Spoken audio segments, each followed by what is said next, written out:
I am Loki of Asgard, and I am burdened with glorious purpose. Hello, welcome back to the Nerd Card. I am Chuck. I am Phil, and today we're going to be talking about episodes 1 through 3 of Loki. We're going to do a two-part series. This is part 1. Loki part 1, if you will. Yeah. Yes, indeed. So I am really enjoying the new Loki series.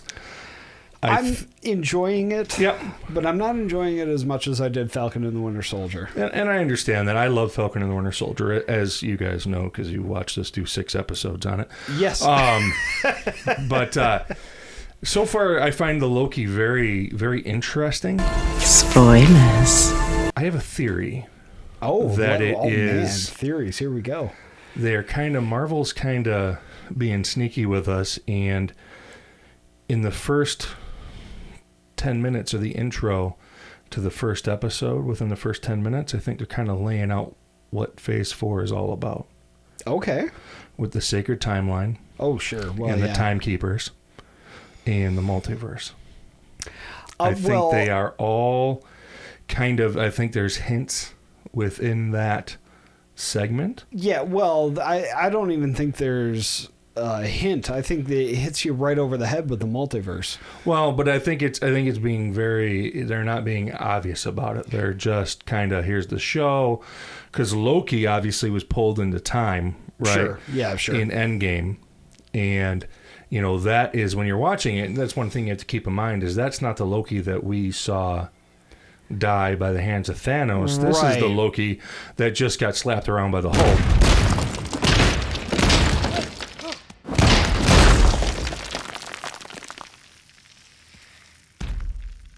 Puny God. Right, exactly. So it's actually a different Loki. But in the first episode, too, they show him his entire timeline. Right. And because he didn't know all of that stuff. Right, and when he sees it, I think we don't see the same Loki that we know from Ragnarok, from Infinity War. But we do see a Loki that understands what happened. For sure. And but only, is maybe changed. Only through the guise of video. Well, sure. He hasn't lived those, and he doesn't want to live those. No, completely because, true. Well, he would die. So why would he want to live those? Yes, he would. End of film or end of file, yeah. I think it's also tying together. I don't know if this is something that you felt or noticed watching it, but to me, it's got a very Ragnarok feel to it. In the sound. And in the colors, the visuals, sure. And you take into the point of fact that Ragnarok planet also operated somewhat out of time. That it did, yes, because there were a bunch of the Devil's Anus. Guys, we're coming up on the Devil's Anus.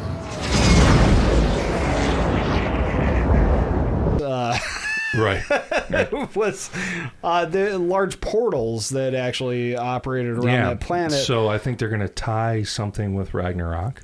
Sure, I could see that happening. Into this, somehow, into this series and into the larger Phase 4. I think that's going to tie back in some way. I really hope so, because that means that your man crush, Goldblum! Jeff Goldblum, the Grandmaster, will come back into things. Who doesn't love the Grandmaster? I can't think of a single person. I can't think of a single person that doesn't love Jeff Goldblum. Seems that criminally seductive Lord of Thunder has stolen him away. I didn't say to hit him with the goose stick. Why are you handing me the melt stick? But no, it could be really cool. It actually does open up a ton of possibilities, because the TVA, as Loki puts it, is the greatest. Is this the greatest power in the universe? Well, yeah, I mean, they have Infinity Stones sitting around in a box in a guy's desk, like They're like the bad kid drawer in the 3rd grade. You're playing with that toy. Yeah, you get it. They used to call it my 3rd grade teacher used to call it the June drawer. Yeah, when you take something you didn't get it till June. Right, exactly. And that's the kind of, I mean, you look in there, he opens it up, and there's, like 3 power stones, a mind stone, a couple of soul stones. And Loki picks up the time stone. And he's like, yeah. And it's crazy, but as the guy says, I mean, some of the guys use these as paperweights. Right. They have no power whatsoever within the TVA. Not where they are. So and that of course prompts Loki, as I said, to say, is this the ultimate power in the universe? And frankly, I think that makes him start to plot Well, Loki is always plotting. Well, of course he is. But to take over this ultimate power He in is the universe. God of Mischief. He is the God of Mischief, indeed. Oh, indeed. And so let's jump ahead to that really quickly. Sure. Because what we saw in episode 3 is himself and another variant. Yeah. What is this about? This isn't about you. Right. And this variant doesn't like to be called Loki. That No. is, No, she don't like that at all. yeah, exactly. And so what they end up doing is ending up in an apocalyptic situation. Right, because Loki obviously has already said that that's where they hide. Because they don't give off any of the variant energy. Exactly. That's Yeah. where they have to hide in order to hide. Right. But they end up in this apocalyptic scenario where they have to get on a train, they have to get on this ark, and of course it goes horribly wrong and all of that. Loki gets hammered. Come home. What you sing, these things come home. To Sylvie, everybody! Sings drinking songs. Loki does what I would do, which is get hammered, Sing and drinking songs. sing drinking songs, and have a great time.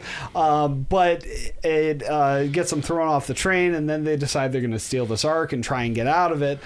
But what really And it struck gets me, blowed up. Oh my. right? And prior to that, what really struck me is they're running through the town, and things are just going ballistic. To hell. Yeah, sure. Things are It's not the apocalypse. going well. It's the apocalypse. It's exactly what you would expect. It's Yeah. chaos everywhere. Yeah. Dogs and cats living together, mass hysteria. Exactly.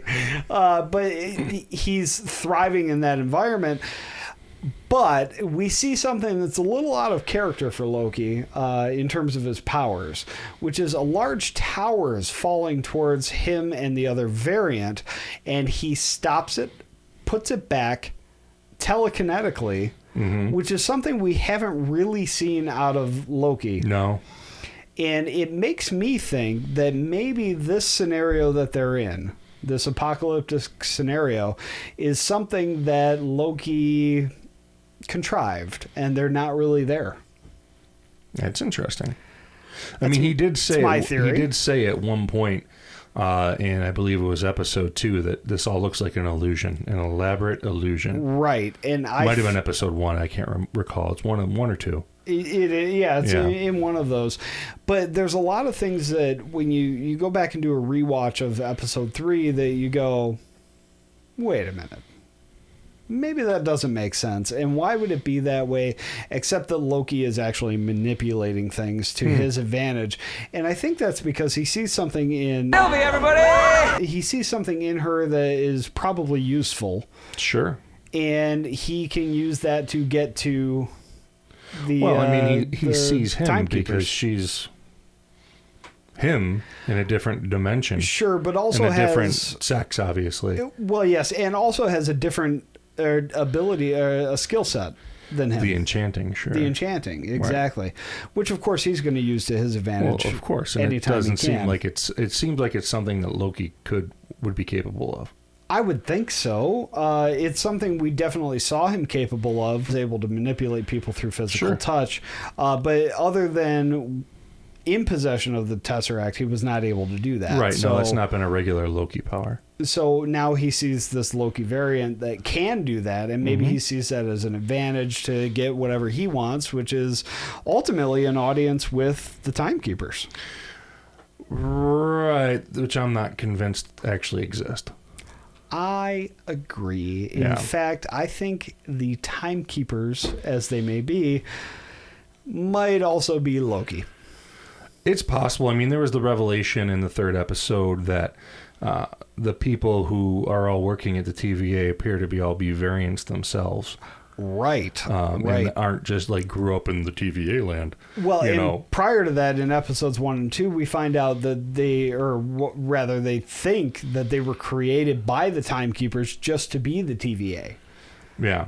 So they don't know that they were originally variants. Oh, somebody else. And pulled from a timeline. In another dimension, another world somewhere. Sure. Exactly. Their minds were wiped. They just have no idea what's going on, quite frankly, which would explain Owen Wilson's Mobius character being fixated on the 90s and jet skis. And right. He probably had one on exactly. Earth. And that's what he was pulled from. And now... Listening to Poison or something. Right. And that's what he's into, you know? And it's funny that you say Poison because the 90s I associate grunge. But, okay, whatever. Yeah, it could be grunge, too. You better lock it up. Let's go Poison anyway, whatever. Owen Wilson looks like a Poison guy and not a grunge guy. I completely agree with that. You know, he doesn't look like a plaid, Jeremy's broken. It doesn't look like that to me. He looks more like a, well, I don't think of that when I think of grunge. Every rose has its thorn or something. Okay, so he'd be up there with a lighter. Every rose has its thorn. But eyeliner, all that stuff. Yeah, but he might equally be a Candlebox fan or Soundgarden. You don't know. No, I don't know. You don't know. I'm making assumptions, gross assumptions. I don't know. Nobody knows. Who knows? Just Owen Wilson knows. We could ask Owen Wilson. That's about it. Yeah. Unfortunately, he's unavailable for this podcast. We don't know that. We didn't try. Him. We assume he's unavailable for this podcast. It's on the line. When you keep saying on the line, you do mean online. Stuart, don't do that. You don't do that to a man. He's got $1 million idea right here. Exactly. That's really what I'm looking at within the series. Is that I think they're setting up a lot of different possibilities. Especially with the timeline branching off like that. That's the multiverse. Yeah. They are setting up Doctor Strange. They're setting up all these other things to happen. And I think that first segment, will they go through the Timekeepers and the war in the multiverse? Yep. I think that's all foundational elements for Phase 4. I don't disagree with you. In fact, I think given the history of the MCU and what Marvel has done, if it's not, they're doing something wrong. Right. No, I mean, it makes total really sense is. with their pattern and how they operate. Right, exactly. And the other thing I really do like about that, and you mentioned the whole setup with it's Miss Minutes or Miss Minute. Yeah, Miss Minutes. Is she is voiced by a veteran voice actor. That is Tara Strong, who has provided the voice of Harley Quinn. She's a Powerpuff Girl. I mean, she is...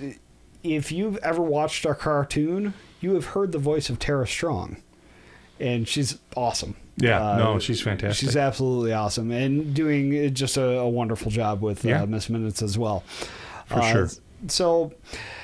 For me, I'm looking at Loki as a setup to what's to come, but I'm also looking at it as this could be something that goes on for a very long time if they do it that way. And I really hope it is. I mean, any of these, this show, again, just like Falcon and the Winter Soldier, could be a recurring show. Exactly. I mean, Loki is a fan favorite character. Without a doubt. Tom Hiddleston does a really, really great job as Loki. Yes, he's a great actor. He does a great job as Loki. And he's got a fan base called the Hiddlestoners. I did not know. He does. He talks about it on Graham Norton's show. That's a BBC talk show. Phil loves all his British stuff. Well, listen, Graham You're Norton's like in the great. wrong country or something, eh? I might be. You know what? Maybe I need to be over in good old England. But the Graham Norton show is great because they bring on 4 guests at a time. I've seen it. Well, it's funny. I'm explaining it to them, not to you. I'm sure they've seen it. Okay, so our viewers are cultured. Yes, they are. That they are. And it's really cool because you can see different combinations of celebrities, and that's a really cool. It is a really cool show. But he went on there and said he has a group of fans called the Hiddlestoners. No, there's all kinds of good Graham Norton episodes. Oh yeah, there's a ton of them. You check out Amelia Clark and Joey Tribbiani. Yes. Oh no, that's a great one. That one's hilarious. That's a really great one. Can you ask me how I'm doing? Exactly. But anyway, we digress. Yes. So, do you have any things you think they're going to happen in the second half of the series? Well, I hope my hopes are for what's going to happen is that we find out that the Timekeepers are nothing. I hope that we find out that they are. Honestly, I really hope that we find out that it's a Loki variant that is the Timekeepers, and he that would started be a the cool whole twist. thing. Yeah, that'd be a really cool twist. I think that'd be really cool. I think it's plausible. And I hope that the branching off where they did the time bombs and everything, I hope that really, really, really ties into Doctor Strange and the Multiverse of Madness, but also Spider-Man No Way Home. I think it will, and I think at the end of this series, and what I'm hoping for is that we have Loki inserted back into the main timeline. Of course. Of course. And that's my hope for it. I don't know if that'll happen. I think it will. What is the timeline without the God of Mischief? Well, not as much fun. Exactly right. It's you need not to have as him much to fun. be there to be Thor's foil. Yeah, of course. Yeah. And it's that's where he needs to be. And now, both Hulk and Valkyrie do a very good job of being Thor's foil. Just for once in your life, don't smash. Big monster. Let's go! For sure, but Loki Nobody's is the OG. Loki. Yeah, nobody's Loki. I mean, Hulk's got other stuff to do. He doesn't have time to mess around. Yes, with Thor all the time. She-Hulk actually. She-Hulk is going to be coming out, and Mark Ruffalo's involved in that as well. Yep. So he's got a lot to do. He can't be messing around with Loki and Thor. He's got his own thing. Loki's got to get back to business. That's right. And being Loki. That's right. It's just that simple. Well, hopefully that happens, and I think that's a wrap for us for Loki Part 1. I would agree. And so please go out there and like and subscribe. I'm doing Phil's lines that he normally does. Yeah. Wow. But like, subscribe. We're out there on YouTube, obviously, Spotify, SoundCloud, Apple Podcast. Yeah. Facebook, Instagram, Twitter. We're on all of those as well. Chuck, you did a good job. That's not bad. I was waiting for you to say we out there. We out there. There you go. So with that, we will go ahead and say, What's on your nerd card?